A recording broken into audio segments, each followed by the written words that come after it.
जिस तरह से रोज बरोज ऑर्डर आ रहे हैं, और दूसरी बात चली है जो बहुत इंपॉर्टेंट है, लद्दाख को जो है डिवीजन देने की, तो हमें तो कोई हर्ज नहीं है। लद्दाख में हिल डेवलपमेंट काउंसिल है, कारगिल में भी हिल डेवलपमेंट काउंसिल है।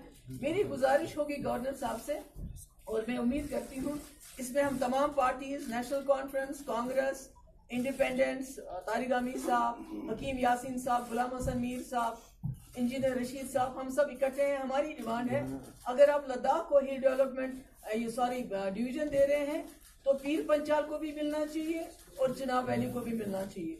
तो अगर इन्होंने सोचा है लद्दाख के बारे में, तो मैं समझती हूँ कि पीर पंचाल का एरिया भी बहुत दूर दराज है, पहाड़ियाँ हैं, जंगल है, कनेक्टेड नहीं है, अभी वहाँ बेसिक एम्यूनिटीज नहीं है। लद्दाख और करगिल में तो कम से कम हिल डेवलपमेंट काउंसिल है, वहाँ तो वो भी नहीं है।